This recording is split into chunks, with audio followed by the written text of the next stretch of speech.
Partagez-vous l'idée que Mohamed Merah était un produit 100% français? Est-ce que c'est notre modèle de société qui a créé ce monstre? C'est la question que je suis en train de poser, c'est l'intégration. Hein. D'abord, 100% français ou 0% français, ça n'existe pas. Oui, c'est 0% ou 100%. Enfin, on est français ou on ne l'est pas, je veux dire. On n'est pas 50% français.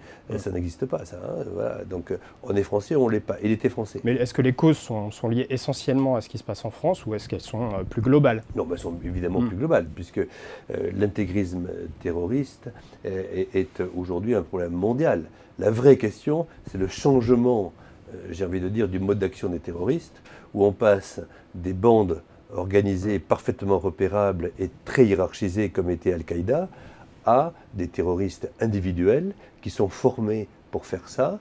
On connaît très bien ça au Moyen-Orient avec les gens qui font des attentats suicides, et ce qui ressemblait tout à fait à ça d'ailleurs, à la fin. Et donc voilà, c'est pas la France qui est responsable de ça. Par contre, je crois qu'on a à réfléchir en effet, par exemple, à une chose. Qui enseigne la religion en France, aux Français? Mohamed Merah était français. Qui lui a enseigné l'islam? Est-ce que l'islam, est-ce que la personne qui lui a enseigné l'islam est quelqu'un qui était un intégriste? Certainement. Qui lui a fait croire que l'islam, c'était tuer tous les gens qui ne l'étaient pas?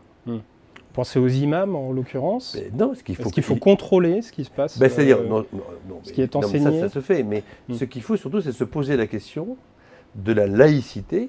Évidemment, nous devons être à 100% laïcs, mais ce n'est pas parce qu'on est laïque qu'on ne doit pas comprendre qu'il y a des gens qui ont des religions, qui croient en Dieu, et des gens qui n'y croient pas.